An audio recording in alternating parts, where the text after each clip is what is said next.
Good morning friends, আমি চলে এসেছি মনীষ কিচেনে। আজকে একটা রেসিপি বানাবো। তার জন্য আমি একটা মেয়োনিজ দিয়ে একটা সসের মতো বানাচ্ছি।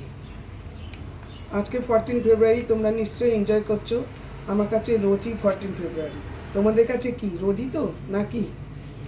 বাচ্চা ছেলেমেয়েরা কী করছে সেটা অন্য কথা অবশ্য। তাই জন্য আজকে যে যার মতো এনজয় করো। আমি এনজয় করছি রান্না করে। এই যে 1 কাপ মেয়োনিজ দেব, 1 কাপ মেয়োনিজ দিচ্ছি। এই যে 1 কাপ মতো, এটা আমি আন্দাজেই বুঝতেই পারছি 1 কাপ কতটা হতে পারে। এই যে এইটা 1 কাপ মতো হলো। 1 কাপ মেয়োনিজ দিলে 1 কাপ কিন্তু টমেটো সস দিতে হবে। 1 কাপ টমেটো সস ঢালছি। যতটা মেয়োনিজ ততটা টমেটো সস, ততটাই 1 কাপ টমেটো সস। তারপরে ঠিক চিলি সস ½ কাপ,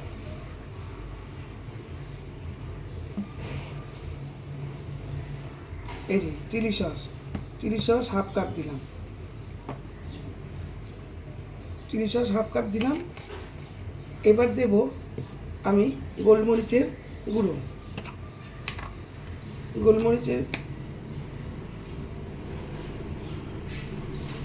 অল্প গোলমরিচের গুঁড়ো, এটা কিন্তু কোনো মাপ নেই, অল্প, কারণ কে কিরম ঝাল খাও। এবার আমি দেব চিলি ফ্লেক্স। যে চিলি ফ্লেক্সটা কিন্তু আমার কেনা না, আমি নিজেই বাড়িতে বানিয়েছি। অল্প করে চিলি ফ্লেক্স দিলাম, নাহলে আবার ভীষণ ঝাল হয়ে যাবে। এবারে এগুলোকে মিক্সিং করব। তোমরা অবশ্যই করবে। আজকে কে কিরম আনন্দ করলে সব অবশ্যই আমাকে জানাবে। আজকে তো বাচ্চা ছেলে মেয়েদের কাছে বিরাট একটা আনন্দের দিন। 14 ফেব্রুয়ারি, ভ্যালেন্টাইন্স ডে।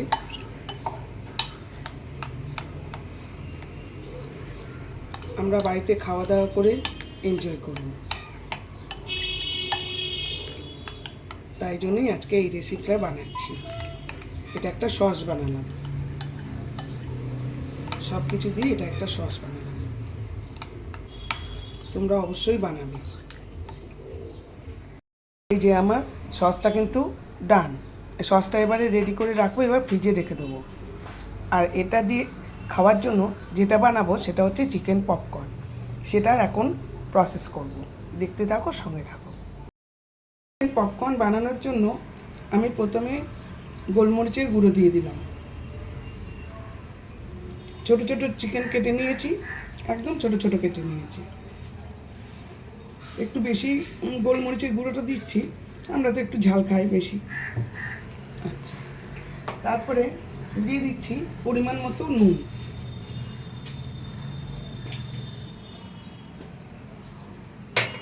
তারপরে দিয়ে দিচ্ছি ভিনিগার।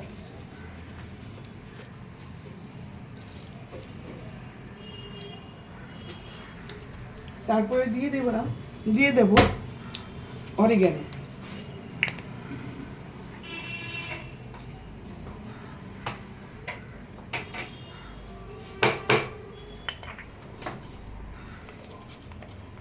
অরিগ্যানো আর একটু লাগবে, আর একটু দিয়ে দেবো অরিগ্যানো। এবার দিয়ে দেবো আদা পেস্ট, আদা রসুন পেস্ট আর কি, আদা পেস্টটা দিয়ে দিলাম। এবার আমি রসুনটা থেতো করে রেখেছি, সেই রসুনটা দিয়ে দেবো। এটা কিন্তু বাটি নিয়ে, এটা থেতো করেছি। আদা রসুন একসঙ্গেও করতে পারো তোমরা, আমার যেহেতু আদাটা বাটা থাকে সেহেতু রসুনটা থেতো করে নিয়েছি। নাহলে আদা রসুন থেতো করে দিলেও খুব সুন্দর মতো হয়। এবার আমি দিয়ে দেবো একটা ডিম।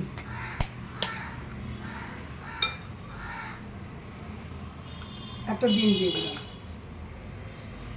এবারে এটাকে আমি পুরোটা মাখিয়ে নেব।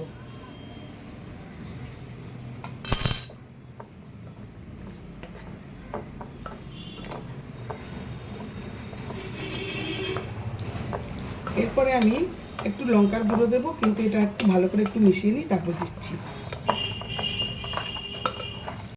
লঙ্কার গুঁড়োটা। এবারে দিয়ে দিচ্ছি। তোমরা যে যেরকম ঝাল খাও সেরকম দেবে।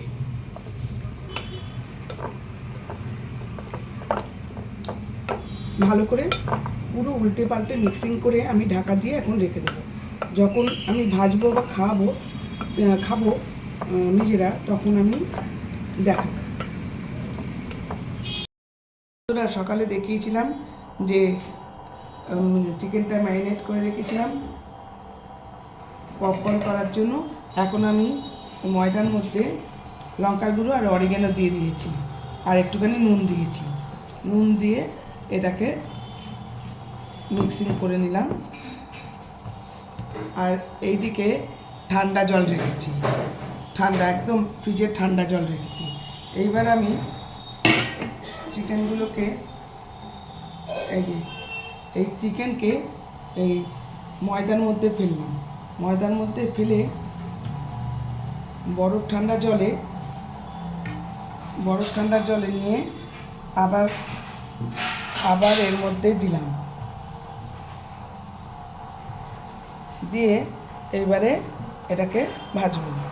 এইভাবে প্রতিটা এরমভাবে দিয়ে এই যে জলের মধ্যে দিয়ে আবার ময়দার মধ্যে ভাজবো, ময়দার মধ্যে করবো। ওর এদিকে তেল গরম হচ্ছে, এদিকে আমি এগুলোকে করে নিচ্ছি। এই যে এইগুলোকে দিয়ে আবার ঠান্ডা জলে, একদম ফ্রিজের ঠান্ডা জল দিয়ে এইভাবে করে রাখছি। ওদিকে তেলটা গরম হচ্ছে। এইভাবে আমি এগুলোকে কয়েকটা করে নিচ্ছি। আবার ময়দার মধ্যে দিয়ে ঠান্ডা জলে পুরো দিয়ে আবার এর মধ্যে দিচ্ছি। এইভাবে এগুলো এইভাবে সবকটা করব। তেল গরম হয়ে গেছে, একদম কমিয়ে দিলাম। এইবার আমি এগুলো দেব।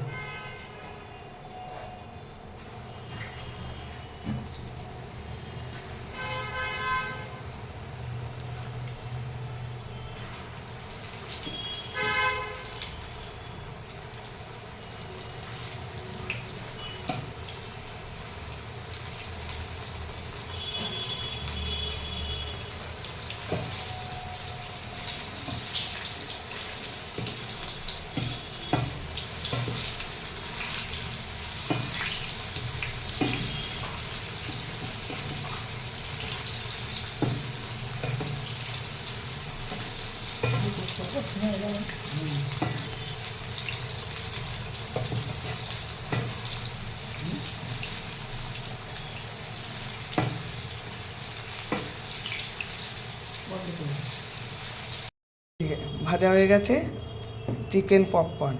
এইভাবে আমি সবকটা ভাজবো। আবার কতগুলো দিয়েছি। এইভাবে প্রতিটা অনেকগুলো আছে, সবগুলো করব।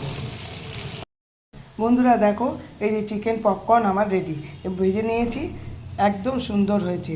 আর এদিকে তো মেয়োনিজের সঙ্গে নানা রকম জিনিস দিয়ে একটা সস মতো করেছি এই চিকেন পপকর্ন দিয়ে খাওয়ার জন্য। খুব সুন্দর হয়েছে এবং মুচমুচে হয়েছে। এটা কিন্তু আমরা প্রথমে ময়দা দিয়ে করেছিলাম, কিন্তু ময়দা দিয়ে ভালো হচ্ছে না, নরম থাকছে। তাই জন্য আমরা কি করেছি ওই ঝুরি ভাজাকে একটু ক্রাশ করে নিয়ে মিক্সিতে সেটা দিয়ে করেছি। সেটা দেখানো হলো না, কিন্তু মুখে তোমাদের বলে দিলাম। ময়দা দিয়ে কিন্তু মুচমুচেটা হচ্ছে না, নরম হচ্ছে, হালকা নরম হচ্ছে। কিন্তু নরম হলে তো চলবে না, একটু নরম হলে খেতেও ভালো লাগবে না, একটু ক্রিস্পি হতে হবে। তাই জন্য ঝুরি ভাজাটা একটু ক্রাশ করে নিয়েছি, ক্রাশ করে নিয়ে এটা বানিয়েছি। আশা করি তোমাদের খুবই ভালো লাগলো। ভালো লাগলে লাইক, শেয়ার, কমেন্ট করবে, আর তোমরা অবশ্যই করবে। খুবই সুন্দর খেতেও হবে, আর গেস্ট আসলেও তোমরা দিতে পারবে। Thank you for watching. শীঘ্রই আসবো আরেকটি ব্লগ নিয়ে।